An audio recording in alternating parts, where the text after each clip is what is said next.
स्नेहदा स्पन्दन स्नेहदा स्पन्दन।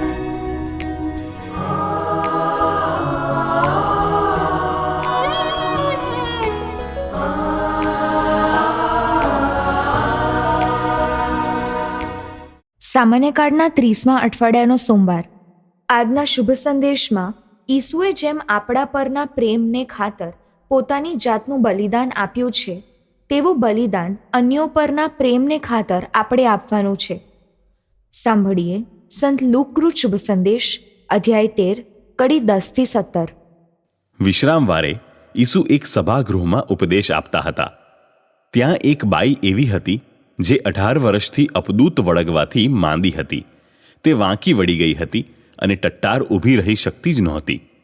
તેને જોતાં જ ઈસુએ તેને પાસે બોલાવી કહ્યું, બાઈ, તારી પીડા મટી ગઈ છે. એમ કહીને તેમણે તેના ઉપર હાથ મૂક્યા કે તરત જ તે ટટ્ટાર થઈ ગઈ અને ઈશ્વરની સ્તુતિ કરવા લાગી. પણ વિશ્રામવારને દિવસે સાજી કરી એથી સભાગૃહનો અધ્યક્ષ ઈસુ ઉપર રોષે ભરાઈને લોકોને કહેવા લાગ્યો, કામ કરવાના 6 દિવસ છે. એ દિવસો દરમિયાન સાજા થવા આવો, પણ વિશ્રામવારે નહીં. પ્રભુએ તેને જવાબ આપ્યો, તમે તે કેવા પાખંડી છો? તમારામાં એક પણ એવો છે જે વિશ્રામવારે પોતાના બળદને કે ગધેડાને ગમાણમાંથી છોડીને પાણી પાવા ન લઈ જતો હોય? તો આ બાઈને, અબ્રાહમના કુળની એક દીકરીને 18 વર્ષ થયા શેતાને બાંધી રાખી હતી. એને વિશ્રામવારે છૂટી કરી એ ખોટું કર્યું? આ વચનો ઉચ્ચારતાં જ તેમના વિરોધીઓ શર્મિંદા બની ગયા. પણ લોકો તો ઈસુ જે અદ્ભુત કાર્યો કરી રહ્યા હતા તે જોઈને આનંદ વિભોર બની ગયા. स्नेहदा स्पन्दन स्पन्दन। વિશ્રામવાર શુક્રવારના સૂર્યાસ્તથી શરૂ થાય અને શનિવારના સૂર્યાસ્તથી પૂરો થાય. વિશ્રામવારની સૌથી મોટી ઓળખ સર્જનાત્મક પ્રવૃત્તિ કરવા પર પ્રતિબંધ. આ તો ખૂબ ઉપરછલ્લી ઓળખ છે. વિશ્રામવારની સાચી ઓળખ તો ઈસુ જાણે છે. વિશ્રામ એટલે અટકવું. જે પ્રવૃત્તિ કરીએ છીએ એ પ્રવૃત્તિમાં અટકી જવું. પ્રવૃત્તિ અટકે એટલે પ્રવૃત્તિ કરનારને આરામ મળે. આરામ વખતે શરીરના એવા કોષો પુનઃ પેદા થાય છે જે કોષો પ્રવૃત્તિ દરમિયાન મરતા જાય. પ્રવૃત્તિ કરતો હાથ થાકી જાય છે. એનો અર્થ હાથના કોષો પ્રવૃત્તિ દરમિયાન મરતા જાય છે. આરામ વખતે કોષો પુનઃ પેદા થતાં થાક ઉતરી જાય છે. આમ આરામને કારણે જીવન મળે છે અથવા તાજગી મળે છે. એનો અર્થ એ થયો કે વિશ્રામવારનો હેતુ જીવન આપવાનો છે.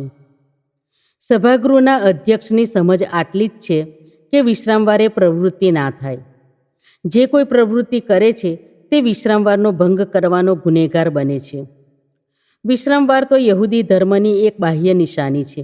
જો વિશ્રામવાર ભૂંસાઈ જાય તો યહૂદી ધર્મ ભૂંસાઈ ગયેલો મનાય.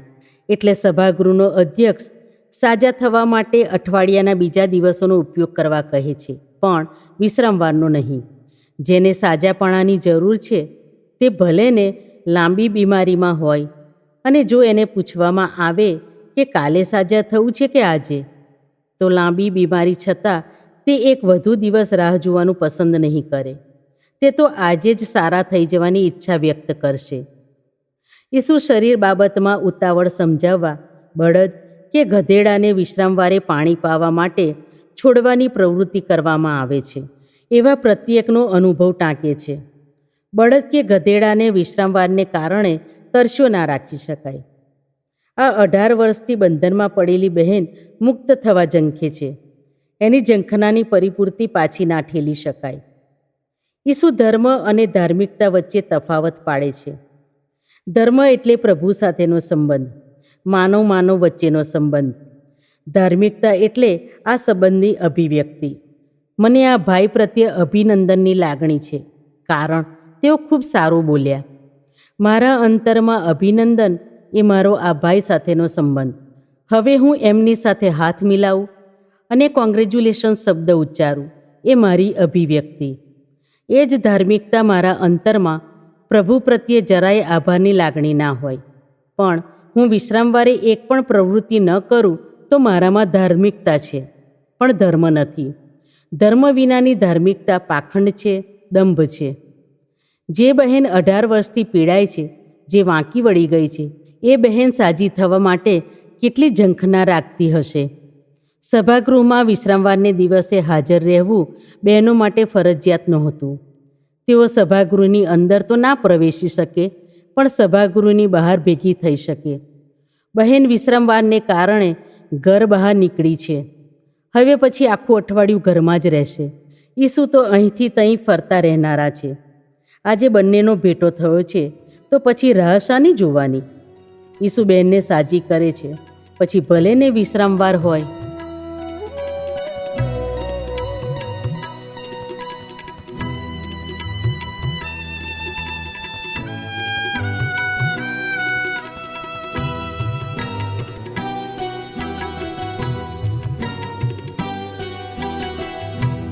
ईश्वर है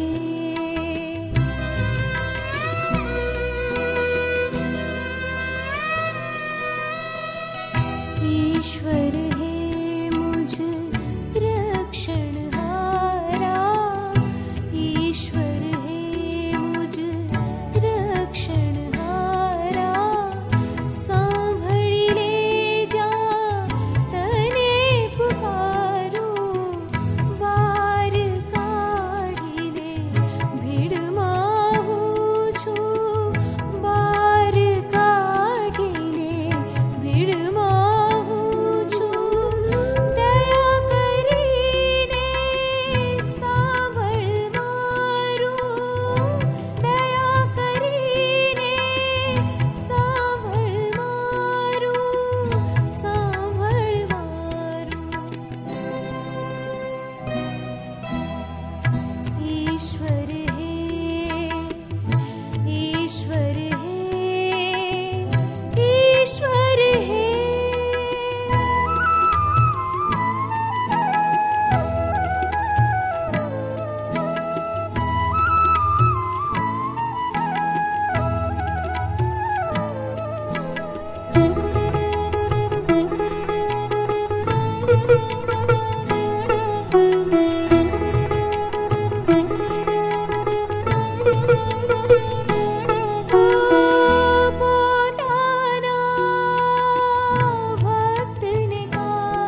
ईश्वर हे मुझ रक्षणहारा,